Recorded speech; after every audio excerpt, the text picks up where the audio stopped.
Class 11 আমার প্রিয় ছাত্রছাত্রীরা, এডুকেম চ্যানেলে তোমাদের সকলকে স্বাগত জানাচ্ছি। আজ আমরা অ্যাটমিক স্ট্রাকচারের লাস্ট ভিডিও পার্ট 12 এর আলোচনাটা করব। গত যে ভিডিওটাতে তোমাদের সঙ্গে আমি ইলেকট্রন বিন্যাস সম্পর্কিত নিয়মগুলো বলছিলাম, সেখানে আমরা দুটো নিয়ম আলোচনা করেছি। একটা ছিল আব্বাউ নীতি আর একটা ছিল হুন্ডের নীতি। ঠিক আছে, মনে আছে নিশ্চয়ই তোমাদের? আজকে আরেকটা নীতি আমাদের খুব প্রয়োজনীয় এই ইলেকট্রন বিন্যাস লেখার ক্ষেত্রে, সেই নীতিটাকে বলা হচ্ছে পাউলির অপবর্জন নীতি।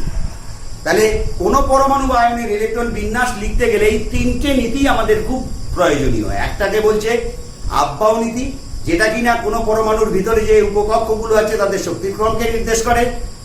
হুন্ডের নীতি, কোন উপকক্ষের মধ্যে যে কক্ষকগুলি আছে তাদের শক্তিগুলো একই হয়, তাদেরকে প্রত্যেককে একটা একটা করে ইলেকট্রন একই ঘূর্ণনযুক্ত না দেওয়া অবধি কেউ ইলেকট্রন জোড় গঠন করতে পারে না, অর্থাৎ বিপরীত ঘূর্ণনের ইলেকট্রন পেতে পারে না। সেটা ছিল আমাদের হুন্ডের নীতি। আর আজকে আমরা আরেকটা নিয়ম, যেটা থার্ড নিয়ম, এই নিয়মটা হচ্ছে 3 নাম্বার নিয়ম। এই নিয়মটাকে বলছি আমরা পাউলির অপবর্জন নীতি, পাউলিস এক্সক্লুশন প্রিন্সিপাল। এবার এই নীতিটা কি? আচ্ছা, ভালো করে শোনো। কোন পরমাণুর মধ্যে যে কোনো দুটি ইলেকট্রনের, কোন পরমাণুর মধ্যে যে কোনো দুটি ইলেকট্রনের 4টি কোয়ান্টাম সংখ্যার মান, 4টি কোয়ান্টাম সংখ্যা কি কি? এন, এল, এম এবং হচ্ছে এস। তাহলে কোন পরমাণুর মধ্যে যে কোনো দুটি ইলেকট্রনের 4টি কোয়ান্টাম সংখ্যার মান কখনোই কি হতে পারে না? একই হতে পারে না, সেম হতে পারে না। প্রথম কথাটা, সূত্রটা এটা বলল। আর কি বললো? সর্বোচ্চ 3টি কোয়ান্টাম সংখ্যার মান যদি এক হয়, মনে করি আমি এন, এল আর এম এর মান ওই দুইটা ইলেকট্রনের জন্য সেম, তাহলে যে চতুর্থ কোয়ান্টাম সংখ্যা আছে, কোনটা? এস আছে, তাহলে এটা কি হবে? অবশ্যই ভিন্ন হবে। এই চতুর্থ কোয়ান্টাম সংখ্যার মানটা অবশ্যই ভিন্ন হবে। একটা যদি প্লাস হাফ হয়, অপরটার ঘূর্ণন হবে মাইনাস হাফ, অর্থাৎ একটা ঘড়ির কাঁটার দিকে ঘুরবে, একটা ঘড়ির কাঁটার বিপরীতে ঘুরবে। এটাকেই আমরা কিন্তু এই হুন্ডের সূত্রে আগের ভিডিওতে এরকম তীর চিহ্ন দিয়ে লিখেছিলাম। ঘড়ির কাঁটার দিকের ঘূর্ণনটা উপরের দিকে তীর, আর ঘড়ির কাঁটার বিপরীত দিকের ঘূর্ণনটা নিচের দিকে তীর দিয়ে বুঝিয়েছিলাম। ঠিক আছে, তাহলে সূত্রটা আরেকবার শুনে নাও এবার কমপ্লিট। যে কোন পরমাণুর মধ্যে যে কোনো দুটি ইলেকট্রনের 4টি কোয়ান্টাম সংখ্যা, অর্থাৎ এন, এল, এম, এস, এই 4টা কোয়ান্টাম সংখ্যার মান কখনোই একই হতে পারে না। সর্বোচ্চ 3টি কোয়ান্টাম সংখ্যার মান যদি একই হয়, তাহলে চতুর্থ কোয়ান্টাম সংখ্যা অর্থাৎ ঘূর্ণন কোয়ান্টাম সংখ্যার মান অবশ্যই ভিন্ন হবে। ওই দুটো ইলেকট্রনের ক্ষেত্রে একটা হবে প্লাস হাফ, অন্যটি হবে মাইনাস হাফ। তাহলে এই সূত্রটাকে বলা হচ্ছে পাউলির অপবর্জন নীতি। এই নীতিটা অত্যন্ত গুরুত্বপূর্ণ। কোন কক্ষের, কোন উপকক্ষের সর্বোচ্চ ইলেকট্রন ধারণ ক্ষমতা নির্ণয়ের ক্ষেত্রে এই নীতিটা কিন্তু অত্যন্ত গুরুত্বপূর্ণ। বুঝতে পেরেছ? 3টা নীতি, আব্বাউ নীতি, হুন্ডের নীতি এবং পাউলি নীতি, এই 3টা নীতি আমাদের কাছে অত্যন্ত গুরুত্বপূর্ণ। কি করার জন্য? কোন পরমাণু বা আয়নের ইলেকট্রন বিন্যাস লেখার জন্য। ঠিক আছে, এইবার এই নীতিটার অনুসিদ্ধান্ত কি? যেহেতু বললো যে 3টে কোয়ান্টাম সংখ্যা এক হতে পারে, চতুর্থটা ভিন্ন হবে, তার মানে বোঝা যাচ্ছে একটা কক্ষকে যে দুটো ইলেকট্রন থাকবে, অর্থাৎ যখন কোন একটা কক্ষক দুটো ইলেকট্রন দ্বারা জোটবদ্ধ হবে, তাদের একটার ঘূর্ণন হবে ঘড়ির কাঁটার দিকে, অর্থাৎ একটা যদি প্লাস হাফ হয়, অন্যটা হবে মাইনাস হাফ। এদেরকেই বলা হয় পেয়ারিং অফ ইলেকট্রনস। বুঝছো? তাহলে কোন একটা কক্ষকে তাহলে সর্বোচ্চ কটা ইলেকট্রন থাকতে পারে? দুটো ইলেকট্রন থাকতে পারে। এই নীতিটাকেই কাজে লাগিয়ে কোন কক্ষের, কোন উপকক্ষের সর্বোচ্চ ইলেকট্রন ধারণ ক্ষমতা আমরা নির্ণয় করতে পারি। বুঝতে পেরেছ? তাহলে যদি বলে তোমাদের পাউলির অপবর্জন নীতির অনুসিদ্ধান্ত কি, তাহলে অনুসিদ্ধান্ত হলো কোন একটা কক্ষকে কখনোই দুটোর বেশি ইলেকট্রন থাকতে পারে না। ওই দুটো ইলেকট্রনের ঘূর্ণন কোয়ান্টাম সংখ্যার মান পরস্পরের বিপরীত হয়, অর্থাৎ একটা ঘড়ির কাঁটার দিকে ঘোরে আর একটা ঘড়ির কাঁটার বিপরীত দিকে ঘোরে, অর্থাৎ একটার ঘূর্ণন প্লাস হাফ হলে আর একটার ঘূর্ণন মাইনাস হাফ হয়। লাস্ট ভিডিওতে তোমাদের আরেকটা কথা বলেছিলাম যে হুন্ডের নীতিটাকে আবার বলা হয় হুন্ডস রুল অফ ম্যাক্সিমাম মাল্টিপ্লিসিটি। আমি ওই জিনিসটাকে আরেকবার রিপিট করছি, তোমরা দেখে নাও। নাইট্রোজেনের ইলেকট্রন বিন্যাস আমি গত ভিডিওতে তোমাদের দেখিয়েছি। নাইট্রোজেনের 7 পরমাণু ক্রমাঙ্ক ইলেকট্রন বিন্যাসটা কি ছিল? 1s2 2s2 আর ছিল 2p6, যেটা কোন সূত্র ধরে এসছে এগুলো? এস, এই যে শক্তির ক্রমটা পরপর শক্তি বাড়ছে, কিন্তু এই ক্রমটা এসে কোন নীতি ধরে? আপ-বাউ নীতি ধরে। ভেতরে কক্ষগুলো ভর্তি করে করে করে করে উচ্চ শক্তির উপকক্ষে ইলেকট্রনগুলো ঢুকবে। ও সরি, এখানে 6 না, এখানে হচ্ছে 3 হবে। কারণ কি? 2 2 4 আর 3 7, তাহলে পরমাণু ক্রমাঙ্ক 7 মানে ইলেকট্রন 7টাই আছে। এবার দেখো, এই যে এটা হচ্ছে প্রথম কক্ষ, 1 নাম্বার কক্ষ, তার আন্ডারে একটাই উপকক্ষ আছে, সেটা ইলেকট্রন দ্বারা ভর্তি। 2 নাম্বার কক্ষে দুটো উপকক্ষ আছে, একটা এস আর পি উপকক্ষের আন্ডারে আমরা জানি 3টা কক্ষ হয়, তাদেরকে পিএক্স, পিওয়াই এবং পিজেড বলা হয়, তোমরা জানো। তাহলে এখানে দুটোই ইলেকট্রন আছে। আর পিতে তাহলে হুন্ডের নিয়মে 3টে ইলেকট্রন হবে, তাদের ঘূর্ণনগুলো একই দিকে হবে, কারণ এরা কোনোটা কিন্তু জোটবদ্ধ হতে পারবে না হুন্ডের নিয়ম অনুসারে। এবার দেখো এর স্পিন কত? Plus half. প্লাস হাফ করে কয়জন আছে? 3 জন। তাহলে টোটাল স্পিনটা কত হলো? 3/2। টোটাল স্পিন মাল্টিপ্লিসিটি হলো 3/2। বুঝেছো? টোটাল স্পিনের পরিমাণটা কত হলো? 1.5। তার মানে এবার যদি কোনোটাকে তুমি জোটবদ্ধ করে দিতে, তাহলে দেখো এখানে স্পিনটা প্লাস হাফ মাইনাস হাফ মিলে 0 হয়ে যেত, টোটাল স্পিনটা শুধু কিন্তু হাফ হতো। তাহলে ম্যাক্সিমাম কথাটা কিন্তু আর বলতে পারতাম না আমি। তাহলে হুন্ডস রুল অফ ম্যাক্সিমাম মাল্টিপ্লিসিটি, সেই কথাটা ম্যাক্সিমাম কথাটা কিন্তু আর বলা যেত না। এই কারণে কিন্তু হুন্ডের সূত্রটাকে অ্যাকচুয়ালি কি বলা হয়? হুন্ডস রুল অফ ম্যাক্সিমাম মাল্টিপ্লিসিটি, অর্থাৎ স্পিন মাল্টিপ্লিসিটির মানটা সর্বোচ্চ স্তরের হবে। ঠিক আছে? এই কারণেই এটা জোটবদ্ধ হবে না। প্রত্যেকে আগে প্রথমে একই ঘূর্ণনযুক্ত একটা করে ইলেকট্রন পাবে, তারপরে যদি এক্সেস ইলেকট্রন থাকে তবে তখন সেটা জোটবদ্ধ হবে। যেমন ধরো এটা যদি অক্সিজেন হতো, অক্সিজেন হলে তার পরমাণু ক্রমাঙ্ক কত ছিল? 8। তাহলে তখন 2 আর 2 4, তাহলে এখানে কত হতো? 4। প্রত্যেককে আমি একই ঘূর্ণনযুক্ত একটা একটা করে দিয়ে দিয়েছি। এবার যে কোনো একজন জোটবদ্ধ হবে। আমি যে কোনো জায়গায় জোটবদ্ধ করতে পারতাম, কিন্তু কাজের সুবিধার জন্য আমি প্রথম দিক থেকেই দেখাচ্ছি। বুঝেছো? তাহলে দেখো এর বেলায় কিন্তু এরকম হয়ে গেল। তাহলে হুন্ডের নিয়মটাকে মেনে হলো। ঠিক আছে? বোঝা গেল? তাহলে 3টে নিয়ম যেটা ইলেকট্রন বিন্যাস লেখার জন্য অত্যন্ত গুরুত্বপূর্ণ।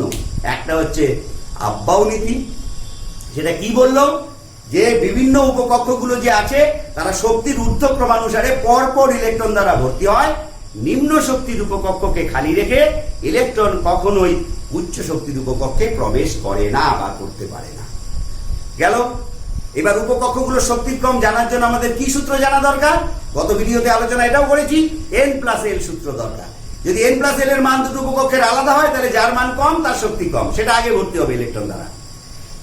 আর যদি n+l এর মানটা দুটো উপকক্ষের একই হয়ে যায়, তাহলে যার n এর মান কম, অর্থাৎ মুখ্য কোয়ান্টাম সংখ্যার মান কম, তার শক্তি কম, সেটা আগে ইলেকট্রন দ্বারা ভর্তি হবে। তাহলে এভাবে 2 3 4টে উপকক্ষ যদি আমরা নেই, তাদের কিন্তু শক্তির ক্রমটা আমরা ইজিলি বের করতে পারবো।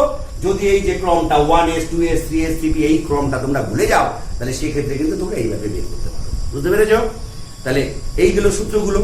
এবার আমরা আসি হচ্ছে মেইন জায়গাটা। তাহলে ইলেকট্রন বিন্যাস আমরা এখন লিখবো কিভাবে? তাহলে প্রথমে আমাকে কি করতে হবে?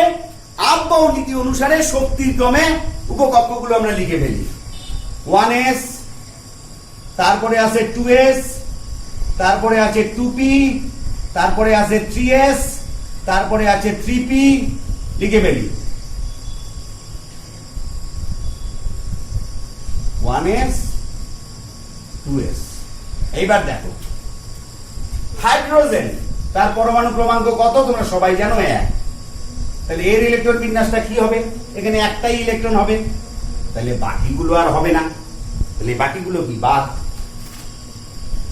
বুঝেছ? তাহলে এর আবার এস এর মধ্যে কয়টা কক্ষক থাকে তোমরা জানো? একটাই কক্ষক থাকে, তাহলে তার মধ্যে একটাই ইলেকট্রন আছে। তাহলে হাইড্রোজেন পরমাণুতে অযুগ্ম ইলেকট্রন কয়টা আছে? একটাই। তাহলে একটাই ইলেকট্রন আছে এবং সেটাই অযুগ্ম। এইটা যদি হাইড্রাইড আয়ন হতো H-, তাহলে তার ইলেকট্রন সংখ্যা হয়ে যেত 2টা। তাই হতো কিনা? তোমরা জানো অ্যানায়ন হলে ইলেকট্রন গ্রহণ করে, একটা ইলেকট্রন এক্সট্রা গ্রহণ করেছে, তাহলে দুটো ইলেকট্রন হলো এর। এবার তাহলে এর ইলেকট্রন বিন্যাসটা কি হবে 1s2। বুঝতে পেরেছো কথাটা?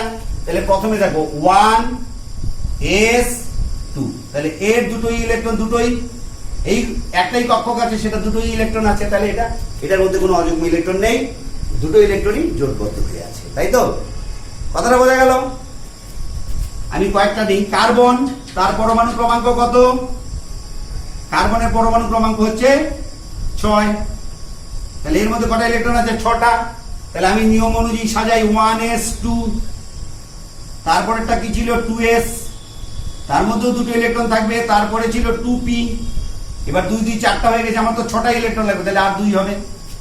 এবার দেখো এটা প্রথম কক্ষ, এর একটাই কক্ষক আছে, দুটোই ইলেকট্রন আছে। এটা দ্বিতীয় কক্ষের এস উপকক্ষ, তার মধ্যে দুটো ইলেকট্রন আছে। আর পি তে তোমরা জানো 3টা কক্ষক হয়, তার মধ্যে দুটো ইলেকট্রন আছে, কিন্তু জোটবদ্ধ করা যাবে না উন্ডের নিয়মে। তাহলে অযুগ্ম ইলেকট্রন কটা হলো? 2টা। তাহলে কার্বনের মধ্যে অযুগ্ম ইলেকট্রন কটা আছে?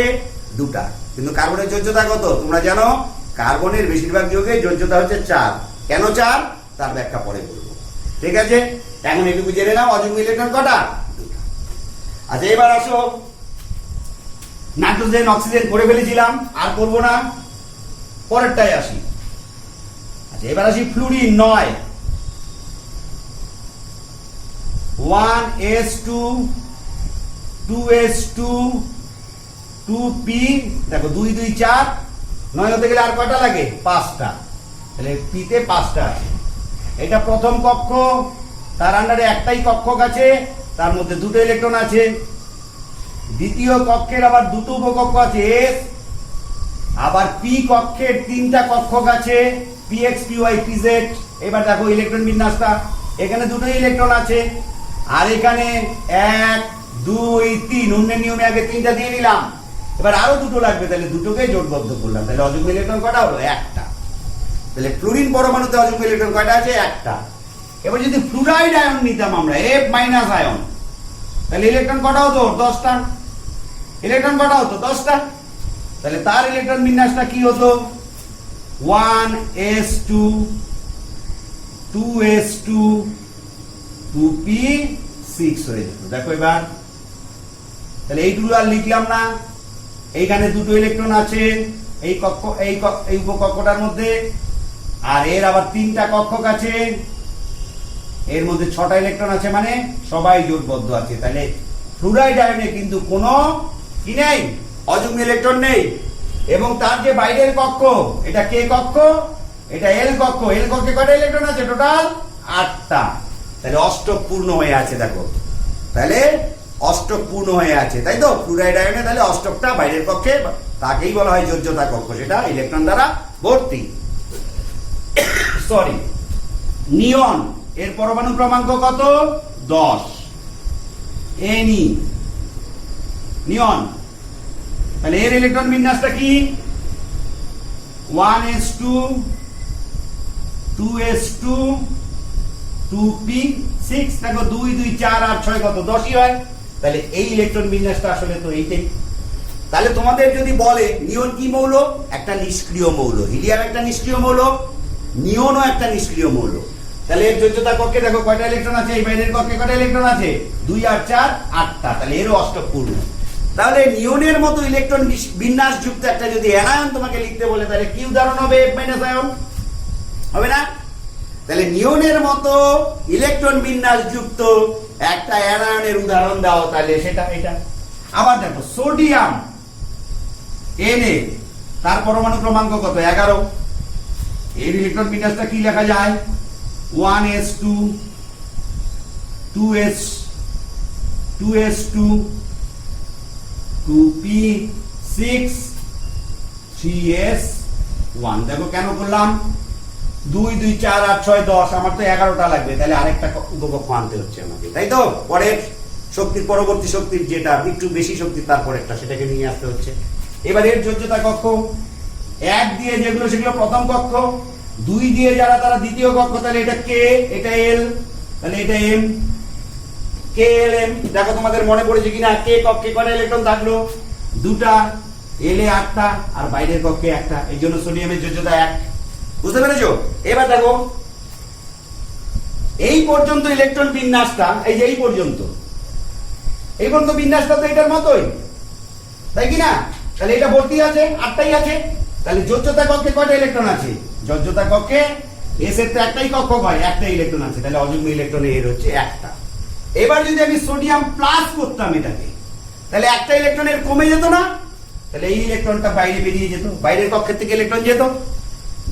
যৌগ গঠনে কোন কক্ষটা অংশগ্রহণ করে? বাইরের কক্ষটা, তাকেই বলা হয় ভ্যালেন্সি শেল বা যোজ্যতা কক্ষ। তাহলে সেটা উড়ে গিয়ে এটা সোডিয়াম প্লাস হতো। তাহলে তারও ইলেকট্রন বিন্যাসটা দেখো নিয়নের মতো। তাহলে নিয়নের মতো বিন্যাসযুক্ত একটা অ্যানায়ন হলো এটা, আর নিয়নের মতো বিন্যাসযুক্ত একটা ক্যাটায়ন হলো এটা। বুঝেছো? নিয়নের মতো বিন্যাসযুক্ত একটা অ্যানায়ন হলো ফ্লোরাইড আয়ন, আর নিয়নের মতো ইলেকট্রন বিন্যাসযুক্ত একটা ক্যাটায়ন হলো সোডিয়াম ক্যাটায়ন। তাই তো? বোঝা গেল? এবার অন্যান্য ইলেকট্রন বিন্যাসগুলো একটু দেখো।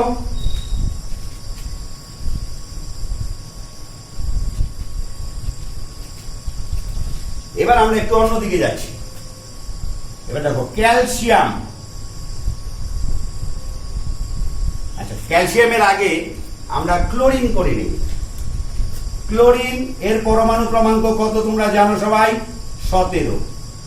তাহলে এর ইলেকট্রন বিন্যাসটা কি হবে? লিখে ফেলি আমরা।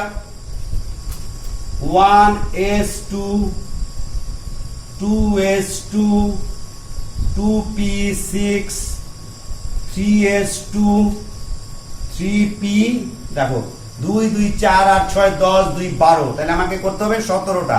তাহলে এখানে হয়ে যাচ্ছে 5টা। তাহলে দেখো এখানে আমি লিখে দিচ্ছি, এটা কে শেল, এটা এল শেল, আর এটা কোন শেল? M shell. ঠিক? এটা তাহলে বাইরের কক্ষ মানে যোজ্যতা কক্ষ। এখানে দেখো তাহলে কি আছে? এস এ কয়টা ইলেকট্রন আছে? 2টা। পি এর আবার কয়টা কক্ষক হয়? 3টা। 3টাকে 3টে ইলেকট্রন আগে দিলাম, তারপরে জোটবদ্ধ বানানো শুরু করলাম, তাহলে 5টা ইলেকট্রন হয়ে গেল অযুগ্ম ইলেকট্রন, তাহলে 1টা। তাহলে ক্লোরিনের মধ্যে অযুগ্ম ইলেকট্রন হচ্ছে 1টা। বোঝা গেল? এইভাবে তোমরা অযুগ্ম ইলেকট্রন সংখ্যা বের করতে পারো। আর ভেতরের কক্ষ সবসময় মনে রাখবে ইলেকট্রন দ্বারা ভর্তি থাকবে, ওই জন্য ওগুলো ডট ডট ডট ডট দিয়ে লিখলেও হবে। ঠিক আছে? পুরোপুরি সবগুলো লেখার প্রয়োজন নেই, ডট ডট ডট ডট দিয়ে লিখলেও হয়। তাহলে বাইরের অংশটা শুধু দেখাবে। তাহলে বুঝতে পারলে? তাহলে আমাদের ক্লোরিন পরমাণুতে অযুগ্ম ইলেকট্রন কয়টা আছে? 1টাই আছে। এবার দেখো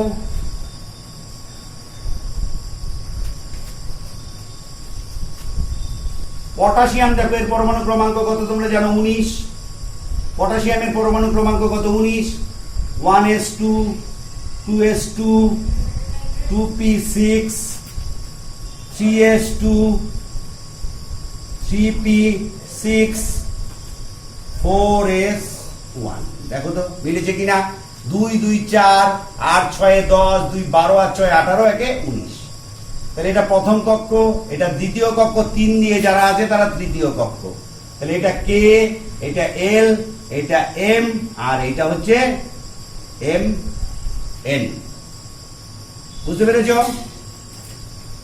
কে এল এম এন তোমরা জানো। এবার আমাদের এগুলো লেখার দরকার নাই, এগুলোতে ইলেকট্রন দ্বারা ভর্তি আছে। তাহলে বাইরের কক্ষে কয়টা ইলেকট্রন আছে? এস, তার মানে একটাই কক্ষক আছে, তার মধ্যে একটা ইলেকট্রন আছে। তাহলে পটাশিয়াম পরমাণুতেও বাইরের কক্ষে সোডিয়ামের মতো একটাই ইলেকট্রন আছে, এই জন্য পটাশিয়ামেরও যোজ্যতা 1। ঠিক আছে? সোডিয়াম একটা ক্ষার ধাতু, এই জন্য পটাশিয়ামও একটা ক্ষার ধাতু। এই আলোচনাগুলো আমরা করব যে পরের চ্যাপ্টারটা আছে পর্যায় সারণী, তাতে যখন আমাদের রাসায়নিক ধর্মাবলী আলোচনা করতে হবে। ঠিক আছে? তো বোঝা গেল পটাশিয়াম। এইবার দেখো ক্রোমিয়াম। ক্রোমিয়ামের পরমাণু ক্রমাঙ্ক তোমাদের জানা আছে? 24। এইবার দেখো এর ইলেকট্রন বিন্যাসটা কি হবে? 1s2 2s2 2p6 3s2 3p6, তারপরে আছে 4s2, তারপরে আছে 3d। তাহলে কত হচ্ছে? 2 2 4 8 6 10 2 12 আর 6 18 2 20, তাহলে আমার 24। তাহলে এখানে 4টা বানাতে হচ্ছে, তাই তো? কিন্তু এই বিন্যাসটা ক্রোমিয়ামের কিন্তু থাকে না। এই বিন্যাসটা ক্রোমিয়ামের থাকে না। ক্রোমিয়ামের বিন্যাসটা আসলে কি হয়? ভূমি স্তরে মানে সর্বনিম্ন শক্তি স্তরে বা গ্রাউন্ড স্টেটে তার ইলেকট্রন বিন্যাসটা এগুলো ঠিকই থাকে, এই জায়গাটায় গিয়ে চেঞ্জ হয়। কি হয়? 3s2 3p6 3d5 আর 4s1 হয়। আমি একটু সাজিয়ে লিখলাম কারণ কক্ষ বোঝানোর জন্য। কি কি কক্ষ ছিল? এইটা ছিল কে, এইটা ছিল হচ্ছে এল, আর এইটা কে এল, এইটা এম, আর এটা হচ্ছে এন কক্ষ, তাই না? বুঝতে পেরেছো? এবার দেখো সাজিয়ে লিখলাম একটুখানি। এবার দেখো এখানে দেখো, এবার লক্ষ্য করো, এটাও ভর্তি, পিও ভর্তি। ডিতে কটা কক্ষক থাকতে পারে তোমরা জানো? ডিতে কক্ষক থাকে 5টা, 5টা হলো, আর এস এর তো একটাই আছে। তাহলে দেখো অযুগ্ম ইলেকট্রন এখানে কয়টা আছে? 5টার মধ্যে 5টা থাকবে হুন্ডের নিয়মে, আর এখানে একটা থাকবে, তাই তো? তাহলে ইলেকট্রন বিন্যাসটা এটা না হয়ে এটা হলো, এটা তাহলে ব্যতিক্রমী ইলেকট্রন বিন্যাস। এটা একটা বিশেষ নিয়ম আছে, তাকে বলা হয় অর্ধপূর্ণ পরিপূর্ণ কক্ষক ইলেকট্রন বিন্যাস। যদি কোনো উপকক্ষ ইলেকট্রন দ্বারা অর্ধেকভাবে ভর্তি থাকে বা ইলেকট্রন দ্বারা পুরোপুরি ভর্তি থাকে, তবে সেই ইলেকট্রন বিন্যাসটা অত্যন্ত সুস্থিত হয়। ফলে এক দুটো ইলেকট্রন সে এদিক ওদিক স্থানান্তরিত করতে পারে। কি করার জন্য? ওই হাফ ফিল্ড বা ফুল ফিল্ড বানানোর জন্য। এই জন্য এই নিয়মটাকে আমরা সংক্ষেপে হাফ ফিল্ড ফুল ফিল্ড নিয়ম বলি ইলেকট্রন বিন্যাসে। ঠিক আছে? তাহলে এখানে দেখো পিতে 10টা ইলেকট্রন ধরতে পারে, 5টা আছে, আর এস এ 2টা ইলেকট্রন ধরতে পারে, একটা আছে। তাহলে এটাও হাফ ফিল্ড, এটাও হাফ ফিল্ড। ফলে এই বিন্যাসের থেকে এই বিন্যাসটার স্থায়িত্ব বেশি। এই কারণে ক্রোমিয়ামের ইলেকট্রন বিন্যাসটা ব্যতিক্রমী হল। খুব ভালো করে মনে রাখতে হবে ক্রোমিয়ামের ইলেকট্রন বিন্যাস কেন ব্যতিক্রমী। কারণ যদি এস থেকে একটা ইলেকট্রন ডিতে চলে আসে 3ডিতে, তাহলে 3ডি উপকক্ষটাও ইলেকট্রন দ্বারা অর্ধপূর্ণ হচ্ছে এবং 4s উপকক্ষটাও ইলেকট্রন দ্বারা অর্ধপূর্ণ হচ্ছে। ফলে ক্রোমিয়াম পরমাণুর ভূমিস্তরটা খুব সুস্থিত হচ্ছে, খুব স্টেবিলাইজড হচ্ছে। এই কারণে এই ব্যতিক্রমী ইলেকট্রন বিন্যাসটা লক্ষ্য করা যায়। তাহলে ক্রোমিয়ামের ইলেকট্রন বিন্যাসটা বইয়ে দেখবে পাশে স্টার দেওয়া আছে। ঠিক আছে, বোঝা গেল? 1s2 2s2 2p6 3s2 3p6 4s2, তারপরে 3d কত লেখা উচিত? দেখো এবার 2 2 4 8 6 10 2 12 6 18 18 আর 2 20, তাহলে 26। তার মানে এখানে 6টা হবে। এইবার দেখো প্রথম কক্ষ দ্বিতীয় কক্ষ, এইটা কিন্তু তৃতীয় কক্ষের আন্ডারে, কিন্তু শক্তিটা এর থেকে এর কম, সরি বেশি। 4s এর শক্তি 3d থেকে কম, এই জন্য আগে ভর্তি হয়েছে। কিন্তু সাজানোর জন্য 3dটাকে আগে নিয়ে এলাম আমরা। 3d তাহলে 6, তারপরে 4s2। এটা পরে একটু সাজিয়ে লিখলে দেখতে ভালো লাগে, ওই কক্ষ অনুযায়ী সাজানো যায়। কারণ S K L M N করে সাজানো যায়, কে এল এম এন। তা না হলে তুমি তো এইভাবে লিখতে পারছো না, এটা সাজানোর জন্য এটা করতে হচ্ছে। ঠিক আছে? এবার দেখো এগুলো তো সব ভর্তি থাকবে ইলেকট্রন দ্বারা। এবার দেখো তোমরা এসও পিও ভর্তি। ও আরেকটা জিনিস বলে দেয়, এসে ম্যাক্সিমাম ইলেকট্রন থাকতে পারে 2টা, পিতে ম্যাক্সিমাম ইলেকট্রন থাকতে পারে 6টা, ডিতে থাকতে পারে 10টা, আর এফ এ থাকতে পারে হচ্ছে 14টা ইলেকট্রন। আর কক্ষক সংখ্যা ইলেকট্রন সংখ্যার অর্ধেক। ঠিক আছে? এর কক্ষক কয়টা আছে? একটা। এর কক্ষক আছে 3টা, এর কক্ষক আছে 5টা, এর কক্ষক আছে 7টা। ঠিক আছে? অরবিটাল সংখ্যা। তাহলে এবার দেখো এই ডিতে কয়টা কক্ষক আছে? 5টা, হলো 5টা। এখানে 6টা ইলেকট্রন আছে, তার মানে একটা জোটবদ্ধ থাকবে, বাকি 4টা অযুগ্ম থাকবে। আর এখানে এসটা কিন্তু আবার ভর্তি, তাই তো? এসটা কিন্তু ইলেকট্রন দ্বারা ভর্তি। তাহলে এর অযুগ্ম ইলেকট্রন সংখ্যা, তাহলে আয়রন পরমাণুতে অযুগ্ম ইলেকট্রনের সংখ্যা কয়টা? 4টা। এবার যদি আমরা আয়রন +2 ধরি, +2 ধরলে কটা ইলেকট্রন কমবে? 2টা। তোমরা মনে রাখবে সব সময় বাইরের কক্ষ, এটা 3 নাম্বার কক্ষ, এটা 4 নাম্বার কক্ষ, সব সময় ইলেকট্রন কিন্তু বাইরের কক্ষ থেকে যাবে। ভর্তি হওয়ার সময় কিন্তু এটা আগে ভর্তি হয়েছিল, কারণ এর শক্তি কম। এটা পরে ভর্তি হয়েছিল, কিন্তু ইলেকট্রন যখন বেরিয়ে যাবে তখন যোজ্যতা কক্ষ বা বাইরের কক্ষ থেকে আগে বেরোবে, তাহলে তখন কিন্তু এটা বেরিয়ে যাবে দুটো ইলেকট্রন, কারণ আয়রন +2। ঠিক আছে, তাহলে তারও অযুগ্ম ইলেকট্রন আছে 4টা। এবার যদি আয়রন +3 লিখতাম, আয়রন যদি আমরা +3 লিখতাম, দেখো আয়রন যদি +3 করতাম, তাহলে সেক্ষেত্রে ডট ডট ডট ডট আমি এগুলো আর লিখছি না, একবার এখানে চলে আসি। 3D এখান থেকে আরো একটা ইলেকট্রন যেত, তাই যেত তো? তাহলে সেক্ষেত্রে কি হতো, প্রত্যেকে একটা করে ইলেকট্রন পেত, কারণ হুন্ডের নিয়ম আমাকে মানতে হবে, তাই তো? তাহলে সেখানে তাহলে আমার কি দাঁড়ালো, 5টা ডি এর যে 5টা কক্ষক আছে প্রত্যেকে একটা একটা ইলেকট্রন পেল, তাহলে এটা কি হাফ ফিল্ড হয়ে গেল না? এই কারণে Fe+3 এর স্থায়িত্ব Fe+2 আয়নের থেকে বেশি। কারণটা কি?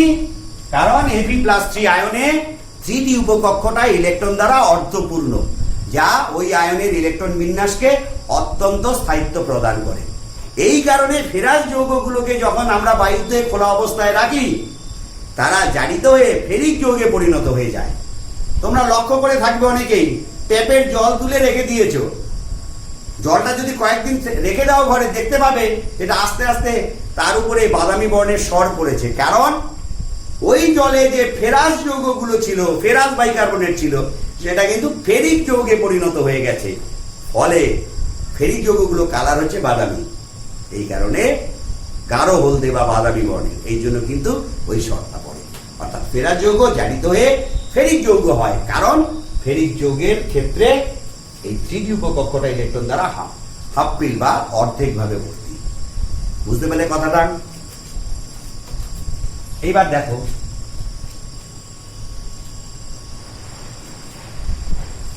কপারের ইলেকট্রন বিন্যাসটা আমরা নেই।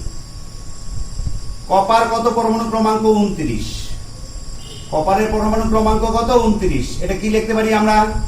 1s2, 2s2, 2p6, 3s2, 3p6 হলো 4s2। এটা আগে ভর্তি হবে, তারপর 3d9। দেখো 29টা আছে তো, তাহলে এখানে 9টা হবে। এবার দেখো এক্ষেত্রেও ব্যতিক্রম লক্ষ্য করা যায়। কি? এখান থেকে একটা ইলেকট্রন এখানে চলে আসে, ফলে কি হয়, ডট ডট ডট ডট দিয়ে গেলাম, এগুলো ঠিকই থাকবে। এখানে হয়ে যাবে 3d10। 10 হলে কি হলো, দিতে কয়টা ইলেকট্রন ধরতে পারে? 10টা। তাহলে এটা ফুল ফিল্ড হয়ে গেল। আর এটা হয়ে গেল 4s1, এটা হাফ ফিল্ড হয়ে গেল। তাহলে ইলেকট্রন বিন্যাসটা অত্যন্ত সুস্থিত হলো কপারের ক্ষেত্রে। এই কারণে কপারের ক্ষেত্রে এই বিন্যাসটা দেখা যায় না, এই বিন্যাসটা দেখা যায়। ওটা কি নিয়মে? ওই যে হাফ ফিল্ড ফুল ফিল্ড নিয়মে। তাহলে দেখা যাচ্ছে কপার পরমাণুতে 4s উপকক্ষে একটা ইলেকট্রন 3d উপকক্ষে স্থানান্তরিত হয়। এর ফলে ডি উপকক্ষটা ইলেকট্রন দ্বারা পরিপূর্ণভাবে ভর্তি হয়ে যায়, ফলে সেটা ইলেকট্রন বিন্যাসকে অত্যন্ত স্থায়িত্ব প্রদান করে। অপরদিকে 4s উপকক্ষটা ইলেকট্রন দ্বারা অর্ধপূর্ণ হয়, ফলে এই ক্ষেত্রে কপার পরমাণুর ইলেকট্রন বিন্যাসটা অত্যন্ত সুস্থিত হয় ভূমি স্তরে। তাই কপার এই বিন্যাসটা না দেখে এই বিন্যাসটা দেখায়। যদি ব্যাখ্যা আসে এইভাবে লিখতে হবে, ঠিক আছে? এবার আরেকটা জিনিস দেখো, আমি আফবাউ নীতির কথা বলেছি, হুন্ডের নীতির কথা বলেছি, পাউলির নীতির কথা বলেছি। পাউলির নীতিতে আমি একটা কথা তোমাদের বলেছিলাম, এই নীতি প্রয়োগ করে কোন কক্ষের কোন উপকক্ষের সর্বোচ্চ ইলেকট্রন ধারণ ক্ষমতা নির্ণয় করা যায়। এখন দেখো কে শেল খুব ভালো করে দেখবে, এটা কিন্তু খুব ইম্পর্টেন্ট জিনিস। কে শেল মানে কি? যেখানে n এর মানটা হচ্ছে 1, তাই তো? মুখ্য কোয়ান্টাম সংখ্যা কে শেলের জন্য কত? 1। তাহলে সেখানে n এর মানটা কত হবে? n এর মান যদি 1 হয়, l এর মান কত হবে? 0। m এর মান কত হবে? তাহলে m এর মানও হবে 0, তাই তো? তার মানে m এর মান একটাই। একটা মানে কি? m এর যতগুলো মান থাকবে কক্ষক সংখ্যা ততগুলো। তাহলে প্রথম কক্ষে একটাই কক্ষক আছে, তার নাম 1 নাম্বার কক্ষের s, এটাই হচ্ছে তাহলে 1s। তাহলে সেখানে কটা ইলেকট্রন থাকতে পারে? তাহলে s এর দুটো ভ্যালু হবে, দুটো ইলেকট্রন থাকতে পারে s এর ভ্যালু, তাহলে সেখানে দুটো হবে, একটা হবে +12, একটা হবে -12। বুঝতে পেরেছো? তাহলে প্রথম কক্ষে কটা ইলেকট্রন থাকতে পারলো? দুটো। তাহলে এটাকে আমি একটু অন্যভাবে সাজিয়ে লিখি তোমাদের বোঝার সুবিধার জন্য।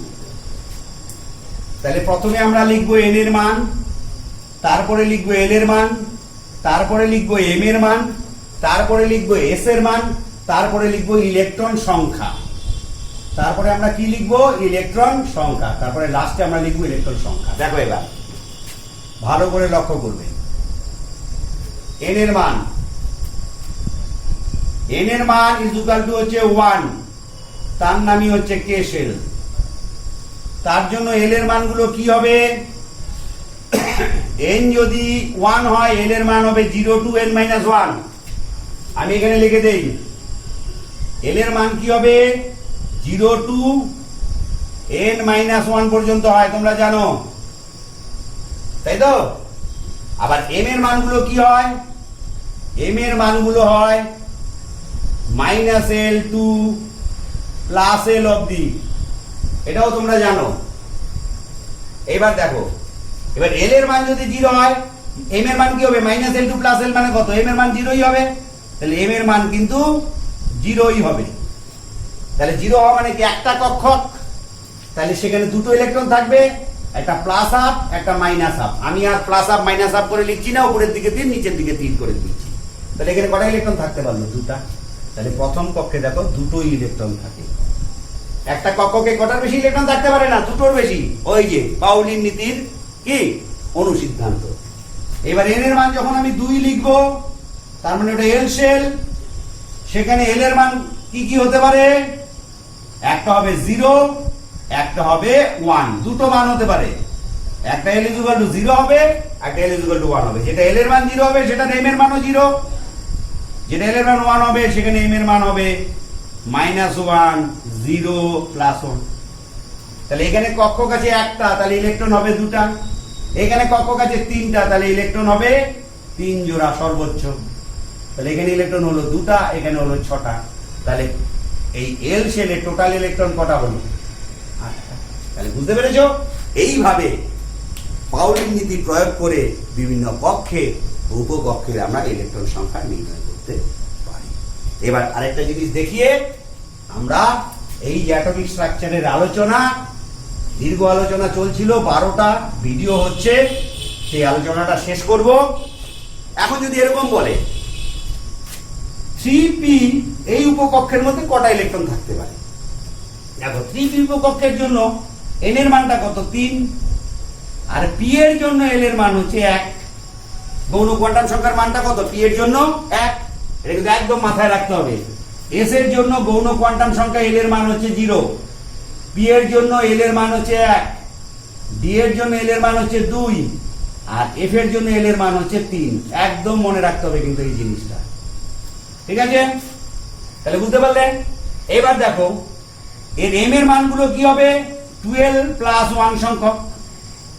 12 + 1 সংখ্যক মানে কয়টা হচ্ছে, তাহলে 2 × 1 + 1, তাহলে কয়টা মান হচ্ছে, 3টা কক্ষক আছে।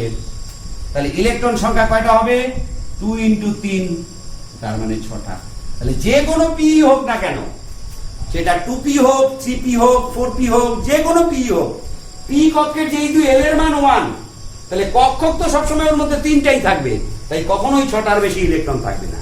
এটাই যদি আমার যে কোনো d দিত, 5d ধরো দিয়েছে, তাহলে d এর জন্য আমরা কি জানি, এখানে n এর মানটা কত 5, আর l এর মানটা d এর জন্য কত, এই যে l এর মান d এর জন্য হচ্ছে 2। তাহলে m এর মানগুলো কি হবে, 12 + 1 সংখ্যক হবে। তাহলে 12 + 1 সংখ্যক মানে কত, 2 × 2 + 1, তার মানে হচ্ছে 5টা। তাহলে কক্ষক কয়টা আছে, 5টি। তাহলে ইলেকট্রন সংখ্যা কত হবে, সর্বোচ্চ ইলেকট্রন সংখ্যা কিন্তু কত হবে, 5 × 2, তার মানে হচ্ছে 10টি। তাহলে যে কোনোই d হোক না কেন, তার কক্ষক যেহেতু সর্বদা 5টা, তার মধ্যে ইলেকট্রন কিন্তু সবসময় 10টাই থাকবে। তাহলে এইভাবে পাউলির নীতিকে প্রয়োগ করে তাহলে কক্ষকে দুটোর বেশি ইলেকট্রন থাকতে পারে না, তাহলে সর্বোচ্চ ইলেকট্রন সংখ্যা 5 × 2 10টাই হবে। তাহলে এইভাবে আমরা কোনো কক্ষে, কোনো উপকক্ষে সর্বোচ্চ ইলেকট্রন ধারণ ক্ষমতা এই পাউলির নীতিকে প্রয়োগ করে কিন্তু আমরা লিখতে পারি। তাহলে আমরা কিন্তু এই যে আমাদের অ্যাটমিক স্ট্রাকচারের দীর্ঘ আলোচনা ছিল, এই পার্ট 12-এ গিয়ে আমরা এই আলোচনাটা আজকে শেষ করলাম। এই সবগুলো ভিডিও প্রথম থেকে শেষ পর্যন্ত তোমরা ধৈর্য নিয়ে ভালো করে দেখবে। আশা করি তোমরা যদি খুব ভালো করে ভিডিওগুলো দেখো, সঙ্গে আমি এই চ্যাপ্টারের যে গুরুত্বপূর্ণ নোটগুলো আমি কিন্তু এই ভিডিওর সঙ্গেই দিয়ে দিচ্ছি। সুতরাং কোনো প্রশ্নের উত্তর করতে তোমাদের কোনো রকম সমস্যা হওয়ার কথা নয়। তারপরেও যদি তোমাদের কোনো সমস্যা থাকে তোমরা ইউটিউব চ্যানেলটাতে গিয়ে কমেন্ট বক্সে কমেন্ট করবে। আদারওয়াইজ তোমাদের অনেকের কাছেই আমার হোয়াটসঅ্যাপ নাম্বার আছে, গ্রুপ করে দেওয়া আছে বিভিন্ন ক্লাসের জন্য। তোমরা সেই গ্রুপে তোমাদের প্রশ্নগুলো রাখবে, আমি সেগুলো যথাসম্ভব উত্তর করে দেওয়ার চেষ্টা করব। সকলকে অসংখ্য ধন্যবাদ জানাচ্ছি। তোমরা সবাই খুব ভালো থাকো। Best of luck.